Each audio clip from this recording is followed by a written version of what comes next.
नमस्ते बच्चों, सभी बच्चों का मराठी के क्लास में फिर से एक बार स्वागत है। बच्चों, आज हम मराठी के क्लास में हिंदी टू मराठी ये पार्ट 3 लेकर मैं आया हूँ आपके लिए। तो इसमें आज हम कुछ नया सीखने वाले हैं। ओके, जसं की मी तुम्हाला सांगितलं, जर तुम्हाला हिंदी मीडियमच्या आणि इंग्लिश मीडियमच्या मुलांना मराठी शिकायचं असेल तर तुम्हाला व्याकरणाचा थोडाफार भाग तरी लक्षात घ्यायला पाहिजे ना। व्याकरण आपको थोड़ा बहुत सीखना ही चाहिए।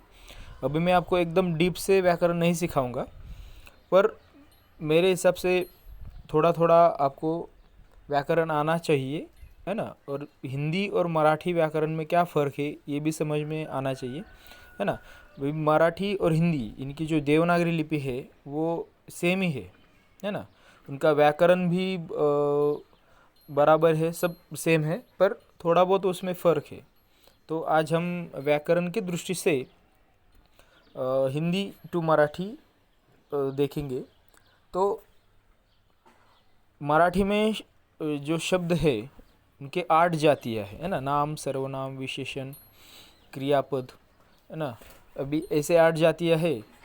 इतना डीप में हम नहीं सीखेंगे। तो उसमें जो पहला नाम है ना, मराठी में उसे बोलते हैं नाम और हिंदी में उसे बोलते हैं संज्ञा, है ना।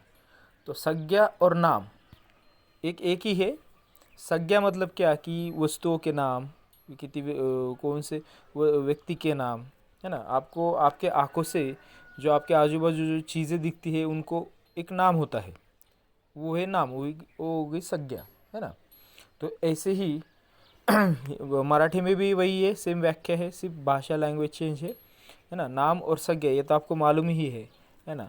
और उसके बाद आता है सर्वनाम, है ना। तो आज हम सर्वनाम क्या है पहले वो देखेंगे, हिंदी में समझेंगे नाम क्या है। क्योंकि मैंने पहले आपको बताया कि कोई भी चीज़ कंसेप्ट आपको समझनी है तो आपको वो आपके मातृभाषा में ही सीखनी चाहिए, है ना। नई आप चीज़ सीख रहे हो तो वो आपको पहले मातृभाषा में सीखो, फिर उसके बाद आप अदर लैंग्वेज में सीखो।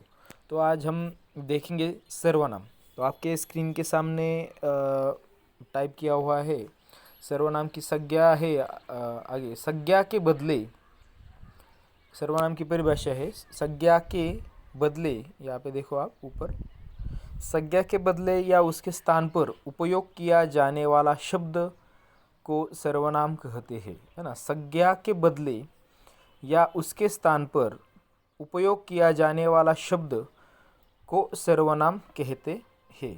ओके, तो यहाँ पे उदाहरण दिए हैं नीचे, समझ लो कि पहला उदाहरण है। यहाँ पे देखो, सत्यम एक डॉक्टर है, सत्यम मेरा भाई है, सत्यम मेरा अच्छा दोस्त है ना। मतलब क्या इन्होंने क्या किया, हर बार सत्यम सत्यम सत्यम यूज किया है। सत्यम एक लड़का है, वो क्या है, सत्यम एक डॉक्टर है, सत्यम मेरा भाई है, सत्यम मेरा अच्छा दोस्त है। मतलब इसमें संज्ञा क्या है, सत्यम है। और सत्यम के बारे में आपको कुछ जानकारी दी गई है, पर हर सेंटेंस में इन्होंने क्या किया है कि सत्यम एक डॉक्टर है, सत्यम एक मेरा भाई है, सत्यम मेरा अच्छा दोस्त है। अभी आप किसी से बात कर रहे हो, किसी के बारे में आप बात कर रहे हो, तो हर सेंटेंस में उसका नाम लिया, या फिर आप लिख रहे हो किसी के बारे में, हर सेंटेंस में उसका नाम लिया, तो वो क्या होता है, पढ़ने में अच्छा नहीं लगता है ना। सुनने में भी अच्छा नहीं लगता है और देखने में भी अच्छा नहीं लगता है ना। यहाँ से यहाँ पे आप देख रहे हो, यहाँ पे हर बार यहाँ पे सत्यम सत्यम सत्यम, है ना। अभी ये 2-3 सेंटेंस इसलिए थोड़ा आपको ज़्यादा अजीब नहीं लग रहा है, पर समझ लो कि आपको उसके बारे में एक पूरा पेज लिखना है ना। सत्यम के बारे में आपको एक पूरा पेज लिखना है। तो हर बार आप सत्यम सत्यम सत्यम ऐसा करते हैं, सत्यम ऐसा करते हैं, हर बार आप सत्यम सत्यम बोलोगे तो वो सुनने के लिए भी अच्छा नहीं लगेगा, है ना। देखने के लिए भी अच्छा नहीं लगेगा जो लिखा है, और लिखने के लिए भी अच्छा नहीं लगेगा। तो इसके लिए व्याकरण की दृष्टि से, है ना, भाषा की जो सुंदरता है वो बरकरार रखने के लिए, है ना, सर्वनाम ये जो कंसेप्ट है वो निकाली है। तो सर्वनाम क्या, आप हमने देखा कि संज्ञा के बदले या उसके स्थान पर उपयोग किया जाने वाला शब्द को सर्वनाम कहते हैं। तो अभी देखो यहाँ पे नीचे क्या चेंज किया, यहाँ पे सेकंड सेंटेंस देखो, सत्यम एक डॉक्टर है, वह, देखो यहाँ पे पहले सेंटेंस में सत्यम यूज़ किया था, यहाँ पे क्या है, वह मेरा भाई है, वो मेरा अच्छा दोस्त है ना। सत्यम एक अच्छा, एक डॉक्टर, पहले सेंटेंस में यहाँ पे सत्यम यूज़ किया है। उसके बाद वो, वह, है ना, यहाँ पे देख सकते हो आप, वह, वो, ये संज्ञा के बदले, सत्यम के बदले यहाँ पे वह यूज़ किया, और यहाँ पे सत्यम इस संज्ञा के बदले वो यूज़ किया, है ना। तो यहाँ पे क्या है, संज्ञा के बदले या उसके स्थान पर उपयोग किया जाने वाला शब्द को सर्वनाम कहते हैं। अभी आया आपके समझ में। ऐसे आपको सेंटेंस लिखने हैं तो संज्ञा के बदले जो वर्ड यूज़ किया जाता है, तो यहाँ पे संज्ञा है सत्यम, और सत्यम के बदले, संज्ञा के बदले यहाँ पे वह, वो, ये क्या यूज़ किए हैं, सर्वनाम यूज़ किए हैं। देखो यहाँ पे नीचे लिखा है, पहले उदाहरण में बार बार संज्ञा को हमने सत्यम कहा, इसके अलावा हमने उदाहरण में हमने वह और वो का उपयोग किया, इससे शब्दार्थ में कोई परिवर्तन नहीं हुआ, है ना। मतलब जो सेंटेंस का अर्थ है उसमें कोई चेंज नहीं हुआ, है ना। यहाँ पे क्या, सत्यम एक डॉक्टर है, सत्यम मेरा भाई है, वह मेरा भाई है, तो उसमें जो सेंटेंस का जो मीनिंग है उसमें कुछ भी चेंज नहीं हुआ है ना। यहाँ पर सत्यम एक संज्ञा है, दूसरे उदाहरण में सत्यम के स्थान पर वह और वो का उपयोग हुआ, यही सर्वनाम है ना, समझ में। तो इसे बोलते हैं सर्वनाम। नाम तो आपको मालूम है, नाम मराठी में बोलते हैं नाम, और हिंदी में बोलते हैं संज्ञा, और सर्वनाम मराठी में भी बोलते हैं सर्वनाम, और हिंदी में भी उसे सर्वनाम ही बोलते हैं। तो सर्वनाम मतलब क्या, आपके समझ में आया होगा। तो अभी ऐसे ही कुछ हम सर्वनाम हिंदी के सर्वनाम और मराठी में उसे क्या बोलते हैं वो देखने वाले हैं।